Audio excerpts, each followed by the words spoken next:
우리가 살펴볼 말씀은 마가복음 3장 1절에서 6절 말씀입니다. 마가복음 3장 1절에서 6절 말씀입니다. 네, 성경책을 찾아주셔야 되고 제가 어플 혹은 앞에 있는 화면을 봐주시면 감사하겠습니다. 네, 다 찾으셨습니까? 네, 우리가 모두 함께 합독하도록 하겠습니다. 함께 읽겠습니다. 시작. 예수께서 다시 회당에 들어가시니 한쪽 손 마른 사람이 거기 있는지라. 사람들이 예수를 고발하려 하려 안식일에 그 사람을 고치시는가 주시하고 있거늘 예수께서 손 마른 사람에게 이르시되 한 가운데에 일어서라 하시고 그들에게 이르시되 안식일에 선을 행하는 것과 악을 행하는 것 생명을 구하는 것과 죽이는 것 어느 것이 옳으냐 하시니 그들이 잠잠하거늘 그들의 마음이 완악함을 탄식하사 노하심으로 그들을 둘러보시고 그 사람에게 이르시되 내 손을 내밀라 하시니 내밀매 그 손이 회복되었더라. 바리새인들이 나가서 곧 헤롯 당과 함께 어떻게 하여 예수를 죽일까 의논하니라. 아멘. 어느 것이 옳으냐는 제목으로 하나님의 은혜를 함께 나누도록 하겠습니다. 자, 여러분, 대통령 선거가 이제 열흘 앞으로 다가왔습니다. 우리 고3이 이 자리에 없는 것 같은데, 그죠? 고3 없죠? 아, 세희가 고3이지? 세희 혼자 고3이네? 세희한테는, 우리 지금 고3은 투표권 있잖아요. 그죠? 세희야, 너 투표권 있는 걸로 알고 있거든? 19세가 투표할 수 있지 않나요? 선생님들? 아, 생일 지나야 돼요? 세희 생일 지났어? 아, 고2라고? 세희가? 말도 안 돼. 아쉽네. 난 세희가 고3인 줄 알았는데 왜 고2라고 속이는 거야? 그러면 니네들 맘먹어도 되잖아. 어? 그러기에는 세희가 너무 큰 존재지. 아쉽네요. 세희는 생일이 지나서 투표할 수가 없다고 합니다. 만약 여러분들이 대통령 선거에서 후보를 뽑는다면 누구를 뽑겠습니까? 굉장히 어려운 질문이죠. 자, 1번부터 아마 14번까지 후보 중에 있는 사람 중에 누구를 뽑고 싶어요?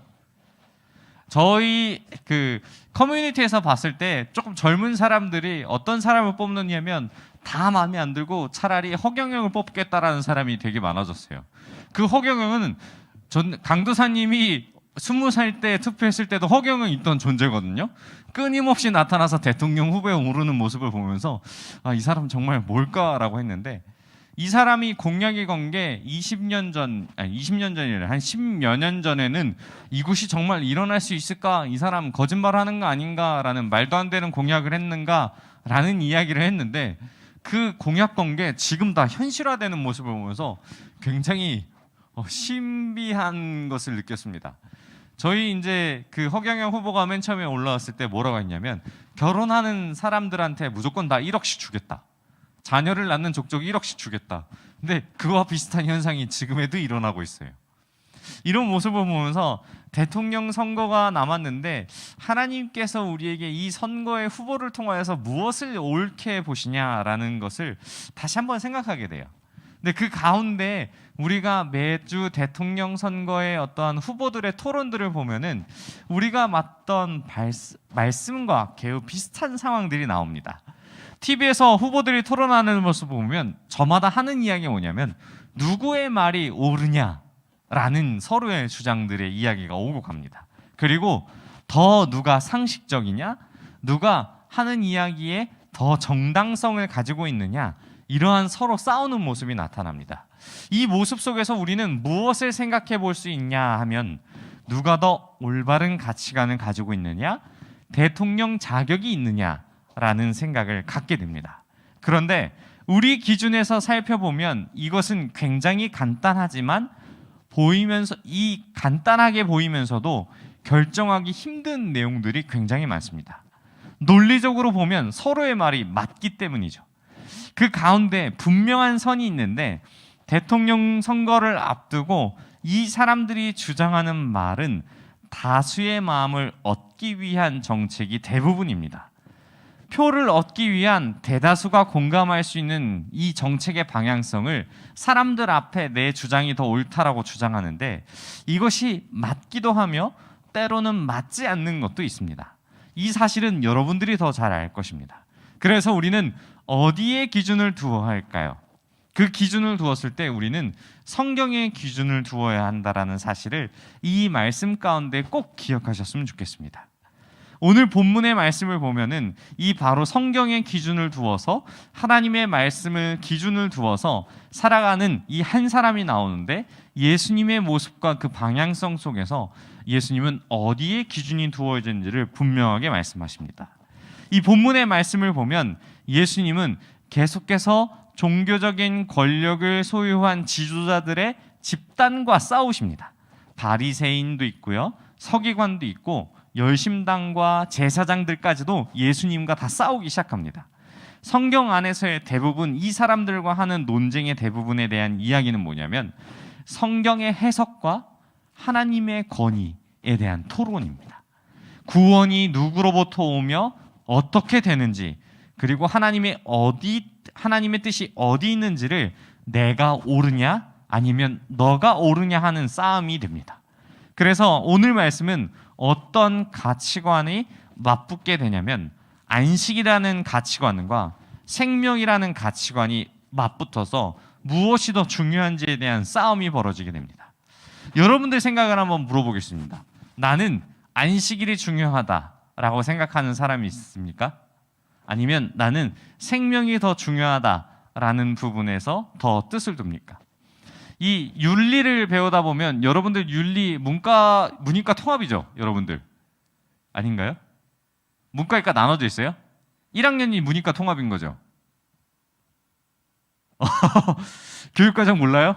제가 알기로는 문이과 통합으로 알고 있는데 여러분들 문이과 통합이면 문과이과 다 배우는데 이 강도사님은 문과여서 윤리를 배웠어요. 윤리를 배우다 보면 어떤 얘기가 나오냐면 상황윤리라는 게 나타나요. 상황윤리 들어본 적 있어요?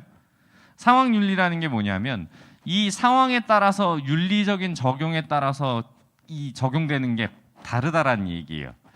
이렇게 달리 얘기를 할게요. 우리나라 결혼에 대한 문화는 일부 일처제죠. 남편과 아내가 한 명씩이에요. 근데 이 논리를 가지고 이슬람권으로 가게 되면 어떻게 되냐면 일부 다처제로 돼요. 남편이 한 명이고 여러 명의 여자를 두어서 그게 이제 결혼 공동체가 그게 허용이 되죠. 근데 아프리카의 어떤 부족을 가면 어떻게 되냐면 일처다부제예요. 아내가 한 명이고요, 남편이 여러 명이에요. 여러분들이 생각하기에 어떤 게 옳아요? 그 나라에 가면 그 나라의 법을 따르라고 이야기하잖아요. 근데 우리나라에서는 일처다부제가 불법이고 일부 다처제가 불법이 돼요. 성경적인 관점에서 보면 하나님은 한 사람과 한 사람이 만나서 결혼을 하는 일부 일처제의 가정을 가장 기준으로 두고 있어요. 근데 성경 안에서 보면 여러 가지 처와 첩이 나타나잖아요. 이런 부분을 봤을 때에 그 성경 안에서 여러 가지 그 제도절을 잘 보면은 왜 일부 다처제일 수밖에 없는 그런 것이 있는데 신약 성경에 와서는 그렇게 이야기를 하고 있지 않아요. 하나님께서 맨 처음에 세우신 기준이 무엇이냐면 바로 일부 일처제가 사실상 기준이에요. 그 여러 가지 논란을 조금 돌리고 우리가 말씀을 봤을 때 하나님의 기준에 맞춰서 성경의 기준에 맞춰서 안식일과 생명에 대한 기준의 가치관이 부딪혔을 때에 어디가 더 중요한지를 바라보게 됩니다. 복음서에 나타난 예수님의 모습을 보면은 예수님은 이 많은 사건과 기록 가운데 예수님은 자신의 뜻을 내세우는 게 아니라 항상 하나님의 뜻을 앞세우십니다. 그리고 진짜 중요한 것이 무엇인지를 이야기할 때에 항상 먼저 하시는 것이 하나님의 나라와 복음에 대해서 이야기합니다. 그리고 하나님의 마음이 어디 있는지를 많은 사람들한테 이야기하시죠. 그래서 예수님이 행했던 많은 이적과 기적과 그 모든 행사를 보면은 예수님은 가난한 자에게, 연약한 자에게, 그리고 어려운 연약한 그 사각지대에 있는 그러한 계층들을 찾아가셔서 복음을 전파하시고 하나님의 나라를 설명하시며 그들을 고치시면서 진짜 복음이 하나님의 나라의 뜻이 어디 있는지를 알려주시죠. 그래서 예수님의 말씀이 이권을 믿기 위해 자기들의 위치가 흔들리기 시작하자 이 종교 지도자들은 예수님의 행적을 따라다니면서 예수님이 실수한 부분이 있는지를 눈에 불을 켜고 찾기 시작합니다. 그러던 중 발견할 틈이 없자 오히려 함정을 파기도 합니다. 오늘 말씀에서는 안식일의 회당에서 손 마른 자로 인해서 이 다툼이 일어나게 됩니다.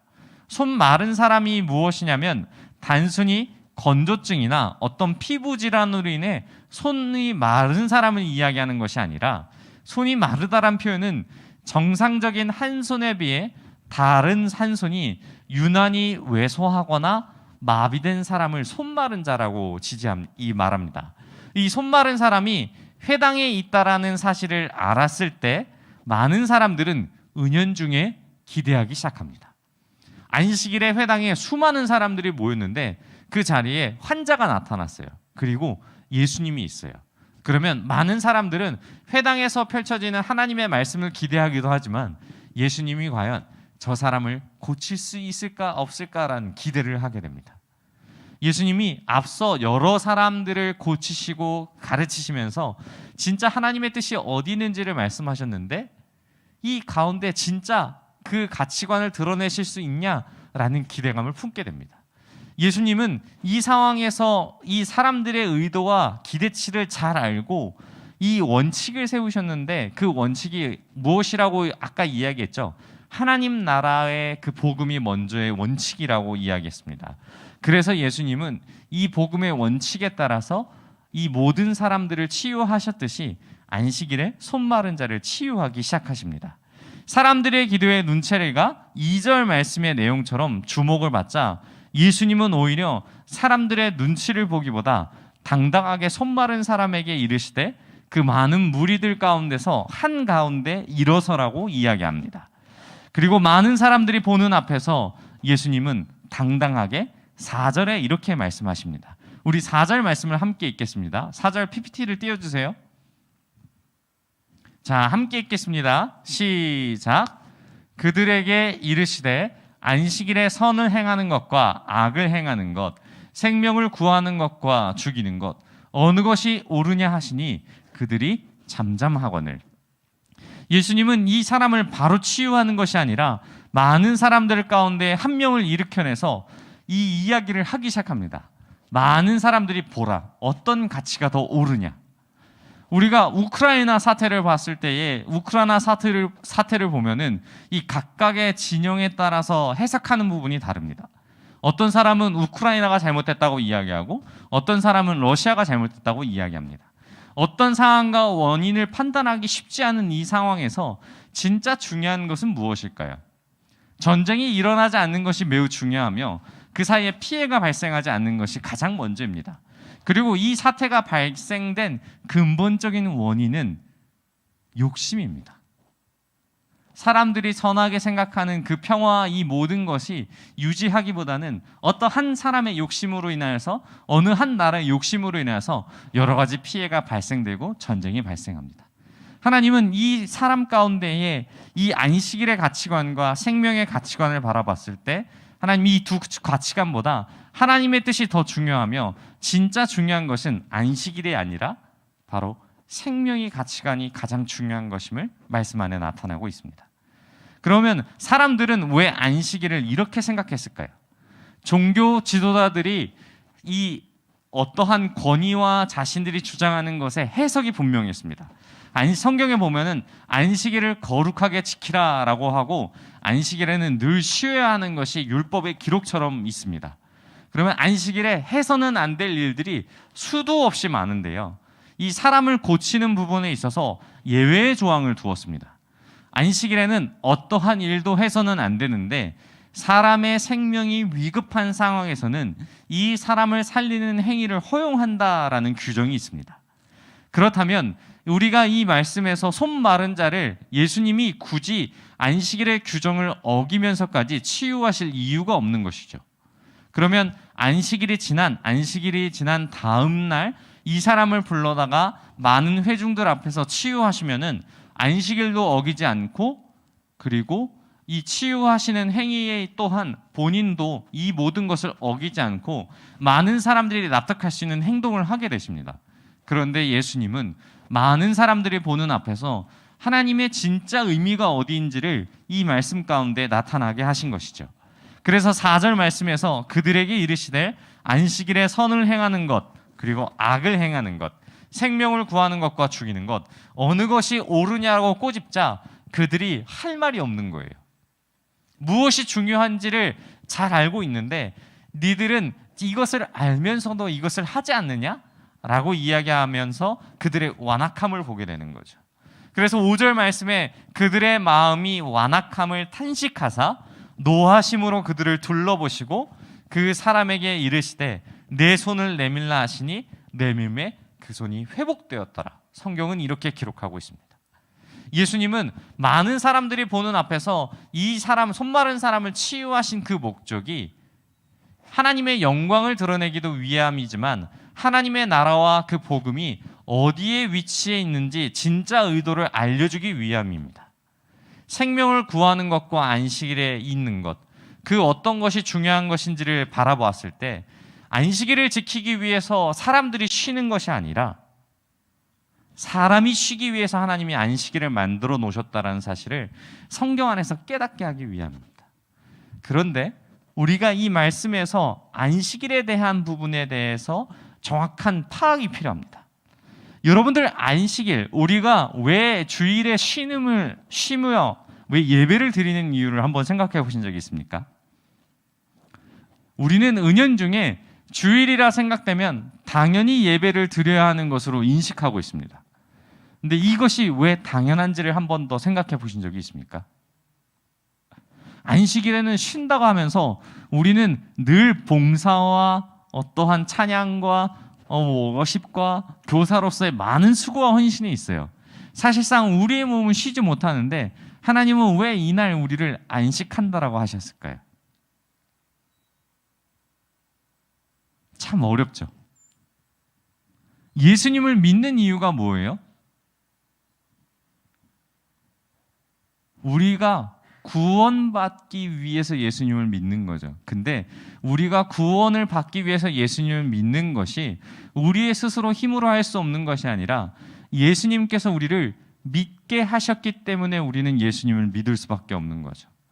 그래서 예수님이 제정하시고 하나님이 채택하신 이 안식일에 쉼을 누린다라는 것은 다른 사람을 위해 섬기는 것도 쉼이고 우리가 육신의 안식을 얻는 것도 진짜 쉼이에요. 그리고 더 나아가서 이 쉼은 안식일에 안식 후 첫날 예수님이 부활하셨죠.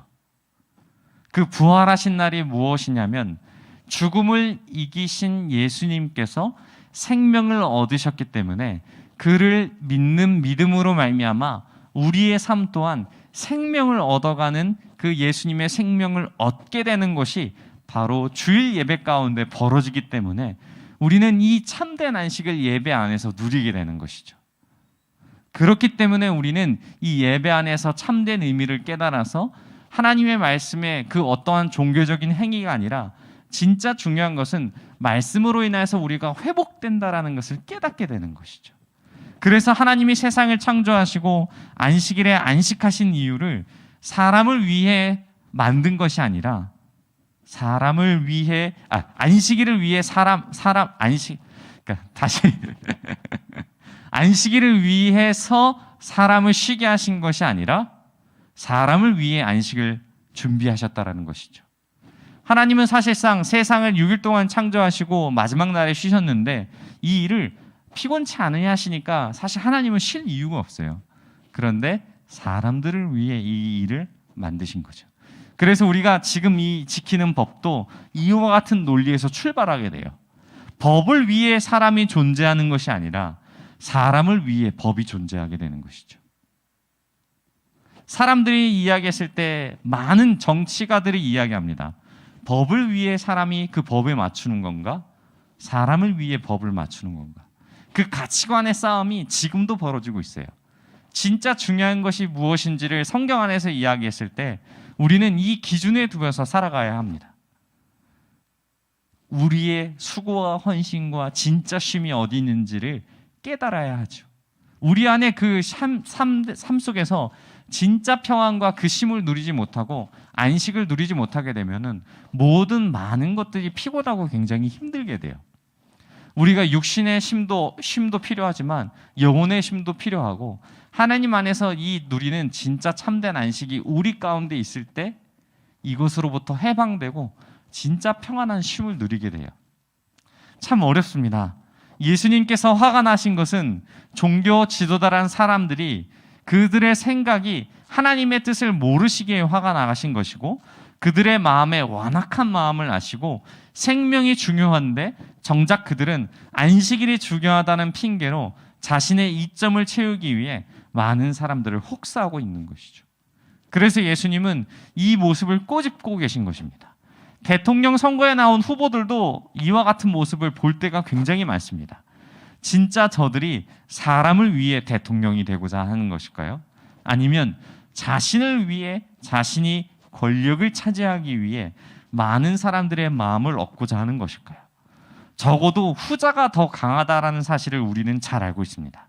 예수님은 자신의 권위를 높이기 위해 종교 지도자들보다 내가 더 위에 있다라는 사실을 많은 사람들에게 알려주기 위해 이 손마른 자를 치유하신 것이 아닙니다. 예수님이 만약 그런 시점에서 출발하셨다면 하나님의 복음을 가리는 일이 됩니다. 예수님이 말씀하신 안식일의 본질은 사람을 살리는 날이며 곧 온전케 하는 날이 안식이라는 사실을 깨닫고자 우리에게 말씀해 주신 것입니다. 사랑하는 고등부 여러분, 말씀을 정리하겠습니다. 안식일은 죽음이 극복되는 날입니다. 우리가 안식일을 주일로 지내는 이유도 예수님이 죽음을 이기시고 부활하신 그 생명을 얻은 날이기에 우리가 말씀을 통해, 예수님의 가르침을 통해 생명을 얻을 수 있음을 깨닫고 이 부활하신 이 날을 안식일로 지키며 예배를 드립니다. 이것을 꼭 기억하셨으면 좋겠습니다. 사람을 살리는 이 날이 왜 우리가 기뻐하며 주님을 예배하는 것을 최우선순위로 삼아야 되는 것이 우리가 진짜 참된 안식을 누리는 것이라는 사실을 꼭 기억하셨으면 좋겠습니다. 여러분들이 수고하고 짐지고 많은 업무와 많은 학업과 수많은 가사와 이 모든 것들을 내려놓고 예배하는 것에 집중하면서 참된 안식을 누리는 이유가 바로 말씀으로부터 생명이 얻어졌기 때문에, 그리고 예배로부터 우리의 생명이 얻어졌기 때문에 이것을 기억하고자, 그리고 참된 생명을 얻고자 이 자리에 나와 있는 것입니다. 그래서 우리가 예배하는 것을 포기하지 않고, 예배하는 것을 중단하지 않고, 그 어떤 상황에서라도 우리는 예배하는 것을 최우선순위로 삼는 것이 바로 이 참된 안식을 누리기 위함입니다. 그리고 그 안식 안에서 하나님 안에 그 풍성함에 머물러 있을 때 우리는 비로소 회복될 수 있다는 사실을 꼭 기억하셨으면 좋겠습니다. 그리고 현실이 어렵고 힘들지만 우리가 말씀 안에서 참된 안식을 누릴 수 있다는 사실을 기억하시며 앞으로도 평안한 삶을, 참된 안식을 누리는 저와 여러분이 되시길 바랍니다. 우리 들은 말씀을 생각하며 함께 기도하겠습니다. 주님, 말씀 안에서 참된 안식의 의미를 깨닫게 하시니 감사합니다. 주님 주신 말씀 안에서 더욱더 안식일에 하나님의 말씀을 향하여서 그 뜻이 어디 있는지를 깨닫게 하시고 참된 생명을 얻음으로써 우리가 기쁘게 참된 안식을 누릴 수 있도록 붙잡아 달라고 우리 주여 한번 부르시고 통성을 함께 기도하겠습니다. 주여